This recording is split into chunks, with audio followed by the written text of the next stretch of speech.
마른 땅을 적시는 담비 같은 방송 감회에 오신 여러분들을 환영합니다. 저는 알기 쉬운 성경교리의 목사 차주영입니다. 자, 우리는 지난 강에서 영적 은사의 정의와 의미를 살펴보았습니다. 오늘은 이 성도들에게 주어진 영적 은사를 복음 사업에 활용하기 위해서 성도들이 갖추어야 할 자세와 요건들, 그리고 그 외의 일들에 대해서 우리가 한번 살펴보도록 하겠습니다. 자, 먼저 예수님께서 성령의 은사와 관련하여 하신 한 비유의 말씀을 살펴보겠습니다. 마태복음 25장 14절 15절입니다. 또 어떤 사람이 타국에 갈 때 그 종들을 불러 자기 소유를 맡김과 같으니 각각 그 재능대로 한 사람에게는 금 5달란트를, 한 사람에게는 2달란트를, 한 사람에게는 1달란트를 주고 떠났더니. 자, 이 비유는 달란트의 비유로 널리 알려진 매우 유명한 예수님의 비유 중 한 가지입니다. 이 달란트 비유는 앞서 말씀드린 것처럼 각 사람에게 주어지는 영적 은사와 관련된 많은 영적 교훈들을 담고 있습니다.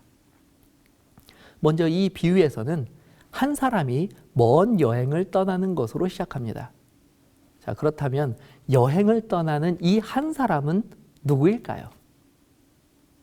그렇습니다.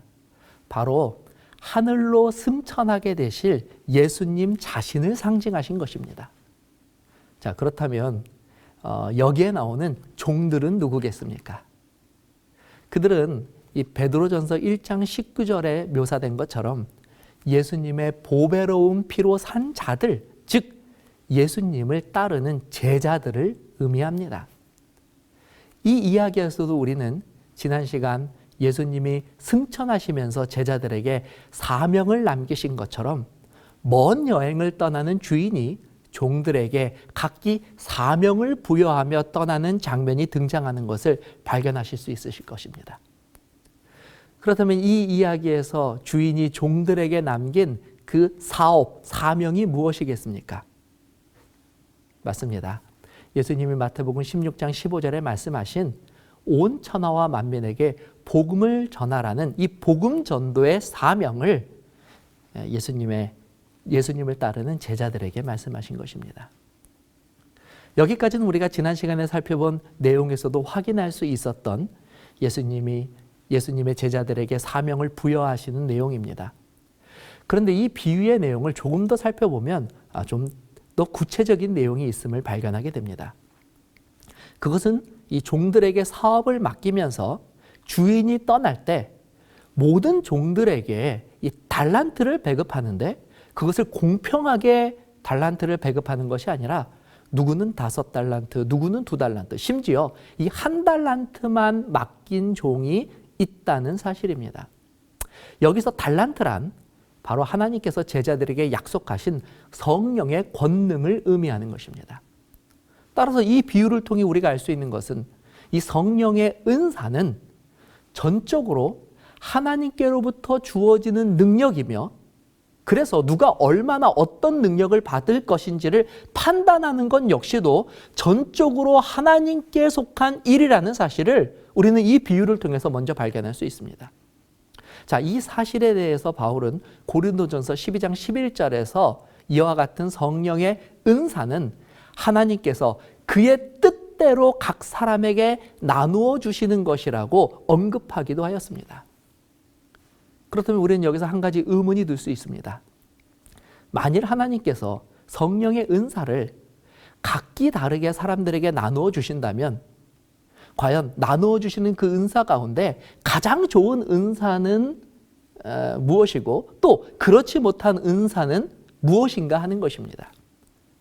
예수님의 비유에서처럼 누군가는 5달란트의 은사를 받고 누군가는 1달란트의 은사를 받게 될 것이 분명하기 때문입니다. 여러분들이 생각하는 성령의 은사 중에서 가장 중요하고 가치 있는 이 5달란트짜리 은사는 무엇입니까? 사실 이런 의문을 품은 것은 저와 여러분들만은 아니었습니다. 이미 이 초대교회 시대, 특히 이 고린도 교회에서는 이 문제로 인하여 적지 않은 문제가 일어났었습니다. 불행하게도 당시 고린도 교인들은 어떤 은사가 가장 중요한지에 대해서 마치 어린아이들처럼 말다툼을 벌이고 있었습니다. 자, 이 소식을 전해들은 이 바울은 빨리 이 문제를 해결하기를 원했습니다. 그래서 이 고린도에 편지를 보내게 되었고 바로 그 문제를 해결하는 내용이 고린도 전서에 실려 있습니다. 자, 그럼 바울이 이 문제를 어떻게 해결했는지 내용을 직접 보면서 살펴보도록 하겠습니다. 고린도 전서 12장 4절 6절입니다. 은사는 여러 가지나 성령은 같고 직분은 여러 가지나 주는 같으며 또 사역은 여러 가지나 모든 것을 모든 사람들 가운데서 이루시는 하나님은 같으니라. 바울은 영적 은사를 가지고 다투는 고린도 교인들에게 우선 은사의 출처를 명확하게 밝힙니다. 성도들은 복음 사업을 위해서 다양한 은사들을 부여받습니다. 그래서 그 은사에 따라 각자가 복음 사업에 봉사하는 각기 다른 직무를 수행하게 됩니다. 바울은 추가적으로 그 다양한 은사와 봉사들이 무엇인지도 열거합니다. 고린도전서 12장 8절에서 10절입니다. 어떤 사람에게는 성령으로 말미암아 지혜의 말씀을, 어떤 사람에게는 같은 성령을 따라 지식의 말씀을, 다른 사람에게는 같은 성령으로 믿음을, 어떤 사람에게는 한 성령으로 병 고치는 은사를, 어떤 사람에게는 능력 행함을, 어떤 사람에게는 예언함을, 어떤 사람에게는 영들 분별함을, 다른 사람에게는 각종 방언 말함을, 어떤 사람에게는 방언들 통역함을 주시나니. 자, 어떻습니까? 생각보다 성령의 은사가 매우 다양하지요. 게다가 은사에 따라서 복음 사업에 봉사할 수 있는 많은 직분들이 있음을 보게 됩니다. 과연 여러분들은 이 직분들 중에서 어떤 은사와 봉사가 가장 탐이 나십니까? 그리고 이 은사들 중에서도 어떤 은사가 가장 중요한 은사처럼 느껴지십니까? 바울은 이런 고민에 빠져 있는 고린도 교인들에게 분명하게 이야기합니다. 이 모든 일은 같은 한 성령이 행하사 그의 뜻대로 각 사람에게 나눠 주신 것뿐이다라고 말입니다. 다시 말해 누가 어떤 은사를 갖고 있든지 간에 중요한 것은 그 은사는 전적으로 하나님의 능력이지 그것을 부여받은 사람의 능력이 아니라는 것입니다. 따라서 좀 예를 들면 제가 선교지에서 선교를 하다가 한 중한 병이 걸린 사람을 만났고 또 그 사람을 위하여 기도하였다고 합시다. 근데 이 제 기도를 통하여 그 후에 그 사람이 그 병이 나았다면 저는 그 순간 분명 병 고치는 은사를 받은 것이라고 말할 수 있습니다. 그러나 그렇다고 하여도 이 병을 치유한 그 감사와 영광을 결코 제가 받아서는 안 되고 또 받을 수도 없습니다. 분명 이 병 고치는 은사를 받은 것은 제가 맞지만 그것을 주신 분은 그리고 그 능력을 행하신 분은 제가 아니라 하나님이시기 때문입니다. 따라서 치유함을 받은 사람도 마땅히 제가 아니라 하나님께 감사와 영광을 돌려야 하며 저 역시도 저에게 그런 귀한 특권을 행할 수 있는 은사를 나눠주신 하나님께 감사하는 것이 당연한 일입니다. 이처럼 은사는 복음 사업을 위해 하나님으로부터 주어지는 능력이기 때문에 어떤 사람이 받은 은사가 더 좋고 중요한지를 나누는 것은 전혀 무의미한 일입니다. 오히려 그와 같은 논의는 성령의 은사를 사유화함으로 제 것으로 함으로 마땅히 하나님께 돌려야 할 감사와 영광을 본인이 가로채고자 하는 이 죄악된 마음만을 내 안에서 일으킬 뿐입니다. 또한 성령께서는 무한한 지혜와 사랑으로 가장 적합한 때에 그리고 가장 적합한 방법으로 은사를 나누어 주시기 때문에 사실 어떤 은사도 무시되거나 경시되어서는 안 됩니다.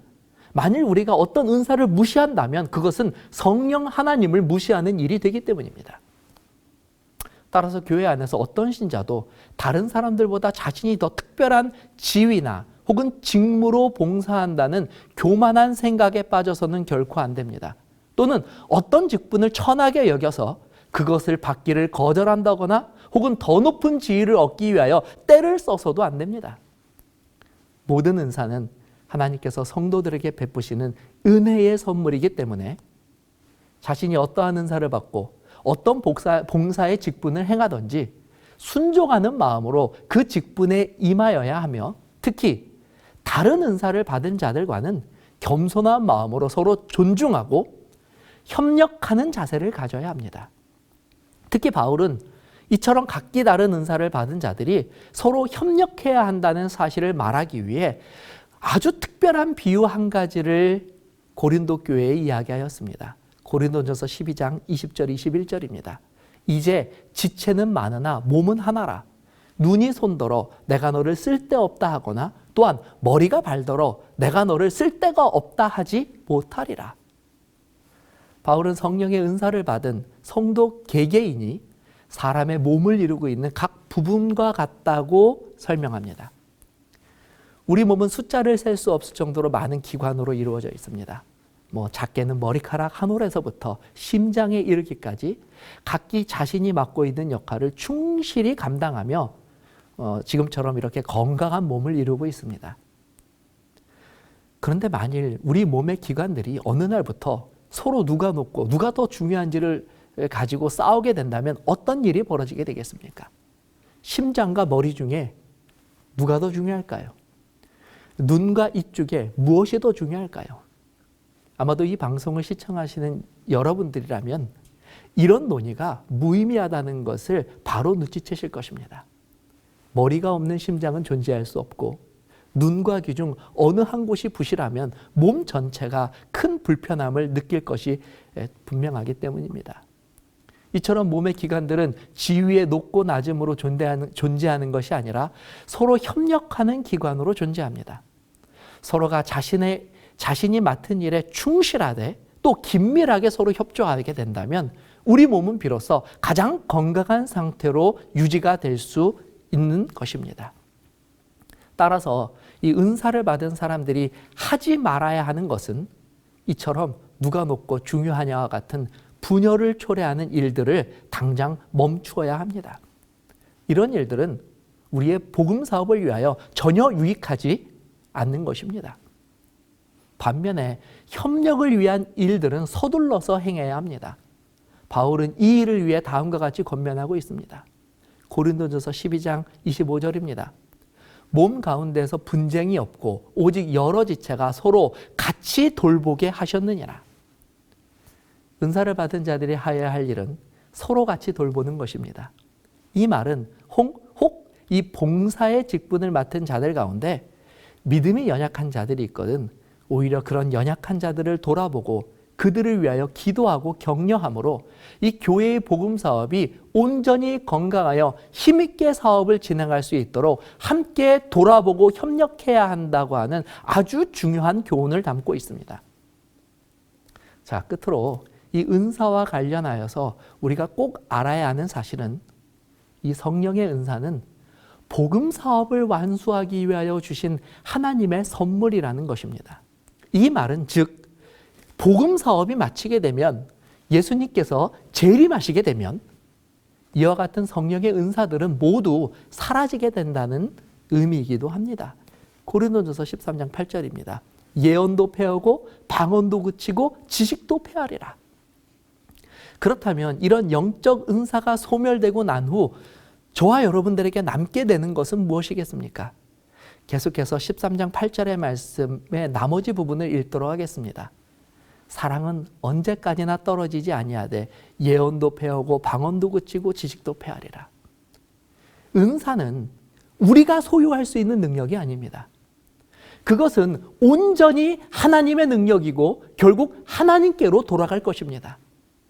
하지만 우리에게 남는 것, 그리고 우리가 영원히 소유할 것이 있는데 그것은 바로 성령의 열매입니다. 그 중에서 바울은 이 사랑의 열매에 대해서 특히 강조하고 있습니다. 그런즉 믿음, 소망, 사랑 이 세 가지는 항상 있을 것인데 그 중에 제일은 사랑이라. 그러므로 끝으로 우리가 꼭 기억해야 되는 것은 우리가 어떤 은사를 받고 어떤 은사를 행할 것인지에 대해서 관심을 갖기보다는 내가 어떤 품성의 열매를 맺은 자로서 하나님의 은사를 가지고 복음 사업을 위하여 충실할 것인가를 고민하여야 합니다.